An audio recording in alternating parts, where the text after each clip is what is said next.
بسم اللہ الرحمن الرحیم الحمد للہ رب العالمین وصلی اللہ علی محمد وآلہ الطاہرین ولعنۃ اللہ علی اعدائہم اجمعین الی قیام یوم الدین وقال اللہ تعالی وهو اصدق القائلین بقیۃ اللہ خیر لکم ان کنتم مؤمنین۔ موضوع گفتگو نوروز۔ جیسا کہ آپ کے علم میں ہے کہ نوروز کہ جس کے معنی ہے نیا دن، پہلے گفتگو ہو اس عنوان سے کہ نوروز کے معنی کیا ہیں اور کس اعتبار سے یہ نیا دن ہے۔ اب اگر ہم قمری اعتبار سے دیکھیں تو ممکن ہے کہ کبھی نوروز پہلی تاریخ کو ہو، کبھی کسی اور تاریخ کو، اور اگر ہم عیسوی اعتبار سے دیکھیں تو ہمیشہ نوروز 21 مارچ کو ہوتا ہے۔ اب اگر 21 مارچ کو نوروز ہے تو پھر یہ نیا دن کس اعتبار سے ہے؟ یہ وہ سوال ہے جو بعض دفعہ بعض افراد کے ذہن میں آتا ہے۔ تو پہلے مرحلے میں توجہ دلائیں کہ دنیا میں مختلف کیلنڈرز ہیں۔ انڈیا کا کیلنڈر، اسی طرح سے ایران کا کیلنڈر، چائنا کا کیلنڈر، جاپان کا کیلنڈر، عیسوی کیلنڈر، اور اسی طرح سے کیلنڈروں کو پہلے مرحلے میں تقسیم کیا جاتا ہے لونر کیلنڈر کہ جس کا دار و مدار چاند پہ ہے، اور دوسرے کیلنڈر کا دار و مدار سورج کی گردش پہ ہے۔ جب ہم کہتے ہیں عیسوی سال تو اس کا دار و مدار سورج پر ہے، اور جب ہم کہتے ہیں قمری کیلنڈر تو اس کا دار و مدار چاند پر ہے۔ تو نوروز کیا ہے؟ تو ہم توجہ دلائیں کہ زمین کی ایک گردش ہوتی ہے خود اپنے جانب، اپنے گرد گھومتی ہے، اور اس گردش کے ذریعے سے دن اور رات وجود میں آتے ہیں۔ دوسری گردش کا تعلق ہے کہ جو زمین سورج کے گرد گھومتی ہے۔ زمین اپنے گرد ایک چکر لگاتی ہے، اور اس ایک چکر کو کہا جاتا ہے ایک دن اور ایک رات کا ایک دن۔ البتہ جہاں پر نارمل ڈیز ہوں، لیکن اگر قطب میں چلے جائیں تو وہاں اس کا حساب کتاب الگ ہے، لیکن زمین کا اپنے گرد جو ایک پھیرا یا ایک چکر یا ایک راؤنڈ ہے وہ 24 گھنٹے کا ہے، اور زمین کی ایک گردش ہے کہ خود سیارہ حرکت کرتا ہے اور سورج کے گرد گھومتا ہے، اور اس سے سال وجود میں آتا ہے، اور یہ تقریباً 365 دن کا ہوتا ہے۔ اور ان 365 دنوں کو عموماً کیلنڈروں میں ڈیوائیڈ کیا جاتا ہے 12 حصوں میں، اور 12 مہینے بنائے جاتے ہیں، اور ہر کیلنڈر میں یہ مسئلہ ہے تقریباً کہ کچھ دن 31 کے، کچھ دن 30 کے، اور آخر میں ایک لیپ ایئر رکھا جاتا ہے، کچھ جگہوں پر 5 سال کے بعد، کچھ جگہ پر 2 سال کے بعد، وہ ہر کیلنڈر میں الگ ہے تاکہ ان کی تعداد کو برابر کر دیا جائے۔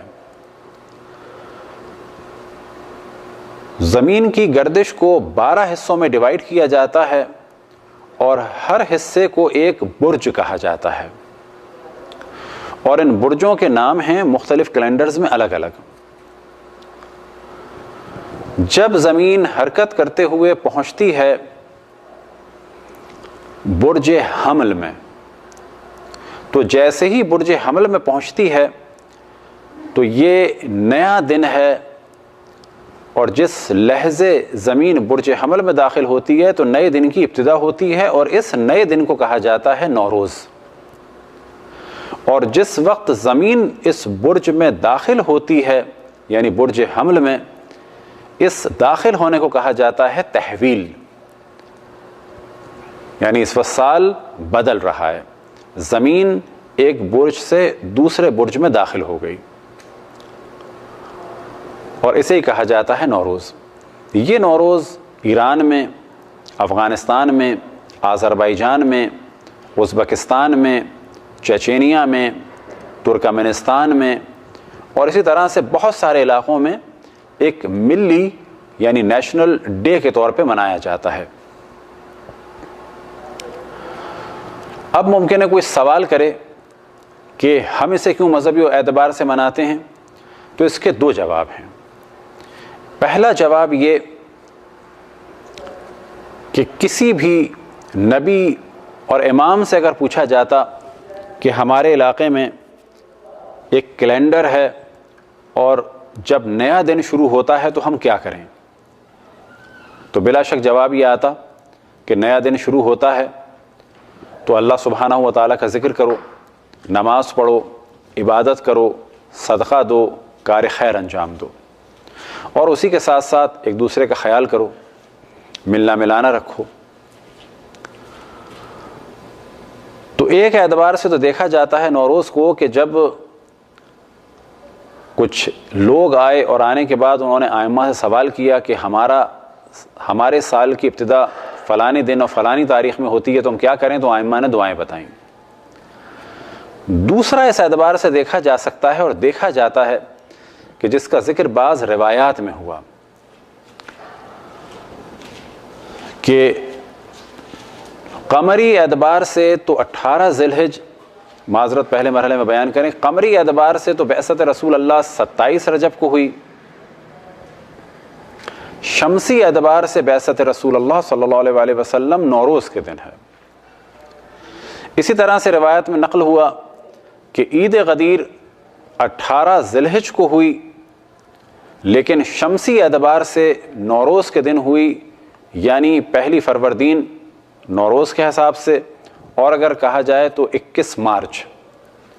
تو ایک روایت جناب معلّہ ابن خنیس سے نقل ہوئی، امام جعفر صادق علیہ السلام سے انہوں نے نقل کیا اس روایت کو، اس میں کچھ موضوعات کو ڈسکس کیا کہ یہی وہ دن تھا کہ جس دن اللہ سبحانہ و تعالیٰ نے اپنی نبوت، اپنی توحید کا اور عبادت کا اور رسول اللہ صلی اللہ علیہ وسلم کی نبوت کا اور مولا امیر المؤمنین علیہ السلام اور ائمہ کی امامت کا اقرار لیا بندوں سے۔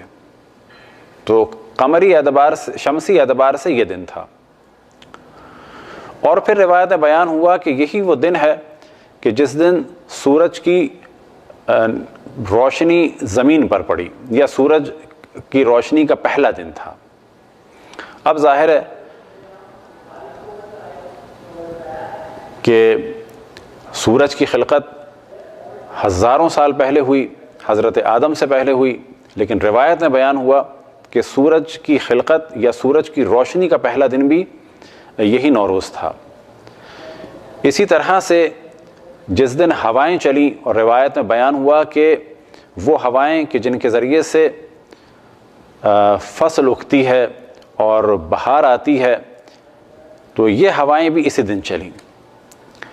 اسی طرح سے جناب نوح کی کشتی بھی اسی دن کوہ جودی پہ آ کے رکی، اور اسی دن رسول اللہ صلی اللہ علیہ وآلہ وسلم نے مولا امیر المؤمنین علیہ السلام سے بتوں کو توڑوایا، اور اسی دن رسول اللہ صلی اللہ علیہ وآلہ وسلم نے اس وادی میں قدم رکھا کہ جہاں پر جن تھے اور جنہوں نے آپ کی بیعت کی۔ اور اسی دن کے بارے میں روایت میں نقل ہوا کہ ظہور امام زمان علیہ السلام بھی اسی دن ہوگا، اور بعض جگہ بیان ہوا کہ دجال کو بھی امام زمان علیہ السلام اسی دن قتل کریں گے۔ البتہ دجال کے قتل کے لیے دو جگہوں کا ذکر ہوا روایات میں، ایک ہوا ہے کوفے میں کہ کوفے میں قتل کریں گے، اور روایتوں میں ایک جگہ نقل ہوا ہے کہ امام زمان علیہ السلام دجال کو باب لد پہ قتل کریں گے کہ جو فلسطین میں ہے، اور اس وقت یہ لد کا علاقہ اسرائیل کے ہاتھ میں ہے۔ کچھ اعمال بیان ہوئے، اور ان اعمال کو بیان کرنے سے پہلے ایک رسم بیان ہو کہ اس دن ایک دوسرے پر مختصر سی مقدار میں، البتہ اس صورت میں جب کسی کو اذیت نہ ہوتی ہو اور اسے پتہ ہو کہ اس وقت محبت میں مجھ پر کچھ پانی پھینکا جا رہا ہے، تو یہ کچھ پانی پھینکنا بھی ایک رسم کے طور پر ہے، اور اس رسم کا دار و مدار ہے کہ روایت میں نقل ہوا کہ جناب حزقیل کہ جو اللہ سبحانہ و تعالیٰ کے ایک پیغمبر تھے، وہ ایک قریے سے گزرے کہ جہاں پر طاعون کی وجہ سے وہ پورا گاؤں ختم ہو چکا تھا۔ جب جناب حزقیل اس قریے سے گزرے تو آپ نے اللہ سبحانہ و تعالیٰ سے راز و نیاز کیا اور فرمایا کہ انہیں تو کیسے زندہ کرے گا، میں دیکھنا چاہتا ہوں۔ تو اللہ سبحانہ و تعالیٰ نے حکم دیا انہیں کہ ان مردوں پہ کچھ پانی پھینکو تو یہ زندہ ہو جائیں گے۔ تو انہوں نے مردوں پہ پانی ڈالا، اللہ سبحانہ و تعالیٰ سے دعا کی اور یہ مردے زندہ ہو گئے اور ان کی عمریں 30 سال سے لے کر 70 سال تک بڑھ گئیں۔ جس دن یہ واقعہ ہوا تو روایتوں میں بیان ہوا کہ وہ بھی نوروز کا دن تھا، یعنی شمسی اعتبار سے وہ 21 مارچ کا دن تھا۔ تو ان تمام چیزوں کو مد نظر رکھا جائے تو احساس ہوتا ہے کہ یہ دن ایک متبرک دن ہے، لیکن اسی حد تک۔ یہ کہنا کہ یہ اسلام کی خاص عید ہے ایسا نہیں، بلکہ عید بعثت اور عید غدیر اپنی جگہ، ہمیں انہی تاریخوں میں منانا ہے عید بعثت کو اور عید غدیر کو کہ جو اسلامی اعتبار سے منائی جاتی ہیں، لیکن کہا جائے کہ قمری اعتبار سے ان کا یہ دن ہے۔ کچھ اعمال ہیں اس کے جن میں سے ایک یہ کہ روزہ رکھا جائے، اس دن غسل کیا جائے، اچھے کپڑے پہنے جائیں، خوشبو لگائی جائے اور 4 رکعت نماز پڑھی جائے، 2 رکعت کر کے۔ پہلی رکعت میں سورہ حمد کے بعد 11 دفعہ سورہ قدر، دوسری رکعت میں سورہ حمد کے بعد پہلی رکعت میں سورہ حمد کے بعد 10 دفعہ سورہ قدر، دوسری رکعت میں سورہ حمد کے بعد 10 دفعہ سورہ کافرون، پھر اس کے بعد نماز کو ختم کیا جائے تشہد اور سلام کے بعد، پھر دوبارہ ایک نماز پڑھی جائے 2 رکعت اور اس کی پہلی رکعت میں سورہ حمد کے بعد 10 دفعہ سورہ توحید اور دوسری رکعت میں 10 دفعہ قل اعوذ برب الناس یعنی سورہ ناس اور 10 دفعہ قل اعوذ برب الفلق یعنی سورہ فلق کی تلاوت کی جائے۔ اس کے بعد ایک مختصر سی دعا ہے جو مفاتیح الجنان میں موجود ہے، اسے سجدے کے عالم میں پڑھا جائے۔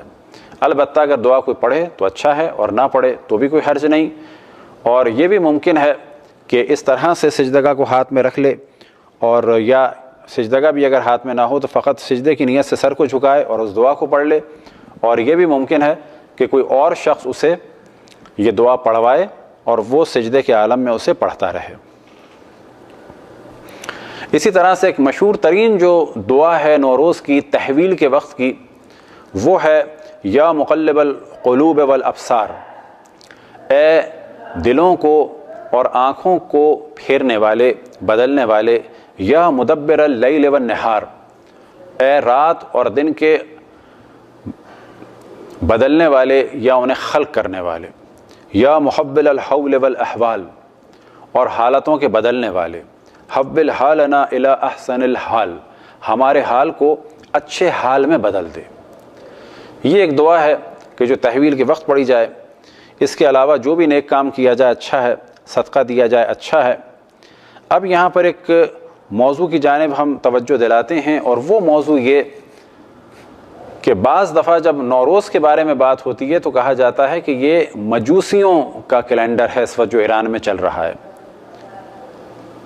لیکن یاد رکھیں کہ اس وقت تمام دنیا میں عبادت کے لیے قمری کیلنڈر چل رہا ہے مسلم ورلڈ میں، اور آفیشیل کاموں کے لیے عیسوی کیلنڈر چل رہا ہے، اور ایران اس وقت کہا جا سکتا ہے کہ ایک واحد ملک ہے کہ جہاں پر عبادت کے لیے قمری کیلنڈر چل رہا ہے کہ جو محرم سے شروع ہوتا ہے، اور آفیشیل کاموں کے لیے جو قمری کیلنڈر چل رہا ہے وہ مجوسی کیلنڈر نہیں ہے، وہ در حقیقت ہجری شمسی کیلنڈر ہے۔ ہجری شمسی اور ہجری قمری کیلنڈر کا فرق کیا ہے تو وہ ہم آپ کی خدمت میں بیان کریں۔ ہجری قمری کا تعلق ہے چاند پر، اور اس کے 12 مہینے ہیں۔ محرم پہلا مہینہ ہے اور ذی الحجہ آخری مہینہ ہے، اور اس کا دار و مدار ہے چاند پر۔ ابتدا اس کی کس سے ہے؟ نسبت کس سے ہے؟ ہجرت رسول اللہ صلی اللہ علیہ وآلہ وسلم سے، اور 1336واں سال چل رہا ہے۔ اب اگر آپ توجہ دیں ہجری قمری کیلنڈر کیا ہے، ہجری شمسی کیلنڈر کیا ہے، تو ایران میں جو کیلنڈر چل رہا ہے وہ ہجری شمسی چل رہا ہے. اس کا دار و مدار بھی رسول اللہ صلی اللہ علیہ وآلہ وسلم کی ہجرت پر ہے. اس کی ابتدا مجوسیوں کی ابتدا یا اس کی ابتدا کوئی اور ابتدا نہیں ہے. اس وقت جو ایران کا سال چل رہا ہے وہ ہے 1393. اس وقت کل سے جو سال شروع ہوگا وہ ہو جائے گا 1394 اور پہلا مہینہ اس کا ہوگا 1394 کا. اور 1394 سے مراد یہ ہے کہ شمسی اعتبار سے یعنی سورج کی تاریخوں کے اعتبار سے 1394 ایئر ہوئے ہیں رسول اللہ صلی اللہ علیہ وسلم کی ہجرت کو. اور قمری اعتبار سے 1436. تو یہ فرق ہے شمسی اور قمری میں. پس معلوم ہوا کہ ایران میں جو قمری تاریخ ہے وہ بھی اسلامی ہے اور ایران میں جو شمسی تاریخ ہے وہ بھی اسلامی ہے. اور کہا جا سکتا ہے کہ یہ ایک واحد ملک ہے کہ جہاں پر دونوں تاریخیں رسول اللہ صلی اللہ علیہ وسلم کی ہجرت پر ان کا دار و مدار ہے. یہ جو شمسی تاریخیں ہیں یہ ایک تحریک چلی تھی مشروطے کی، اس زمانے میں شروع ہوئی تھی، اور اس تاریخ کے جو شروع کرنے والے تھے ان کا نام تھا مرزا عبدالغفار خان نجم الدولہ اصفہانی. یہ اپنے زمانے کے ایسٹرونومسٹ تھے اور میتھمیٹیشین تھے. انہوں نے ان تاریخوں کا حساب کتاب کیا تھا. بس آخر میں دوبارہ ہم گفتگو کریں کہ ایک شمسی قمری ہے، ایک شمسی ایک ہجری قمری ہے اور ایک ہجری شمسی ہے. وہاں دونوں کیلنڈر اسلام کے مطابق ہیں. اور کل جو پہلا دن ہے یہ نوروز کا مانا جاتا ہے اس اعتبار سے کہ یہ اسلامی ہجری شمسی تاریخ کا پہلا دن ہے. خداوند تبارک و تعالیٰ سے دعا ہے کہ ہمیں اپنے رسول، اپنی حجتوں، خصوصاً امام زمان علیہ السلام کی معرفت اور اطاعت کی توفیق عطا فرمائے. ہمارا ہر دن اللہ سبحانہ و تعالیٰ کی بندگی میں اور اطاعت میں گزرے. ہر وہ دن عید کا دن ہے جس دن گناہ نہ کیا جائے، اور بلا شک مومن کا ہر دن عید کا دن اس اعتبار سے ہونا چاہیے کہ وہ اللہ سبحانہ و تعالیٰ کی معصیت نہ کرے. دعا ہے کہ خداوند تبارک و تعالیٰ ساری دنیا میں اہل بیت علیہ السلام کے چاہنے والوں کو خصوصاً اور تمام انسانوں کو عموماً صحت اور سلامتی اور عافیت سے نوازے. دشمنان اہل بیت علیہ السلام کو آپس میں مصروف کر دے. پرچم اسلام کو سربلند فرمائے. خصوصاً مقامات مقدسہ کی حفاظت فرمائے. تمام علماء کرام مراجع الزام کو طول عمر عطا فرمائے. جتنے افراد دنیا میں جہاں جہاں اہل بیت علیہ السلام کی خدمت میں مصروف ہیں ان کی توفیقات میں اضافہ فرمائے. اور جو مقامات مقدسہ کی حفاظت میں مصروف ہیں دنیا میں جہاں جہاں سے آئے ہوئے ہیں ان سب کی طاقت میں، قدرت میں، عظمت میں، صولت میں، شوکت میں، ہیبت میں اضافہ فرمائے اور دشمنوں پر انہیں غلبہ عطا فرمائے اور امام کے ظہور میں تعجیل فرمائے. ہم سب کو ان کے آوان اور انصار میں شامل فرمائے.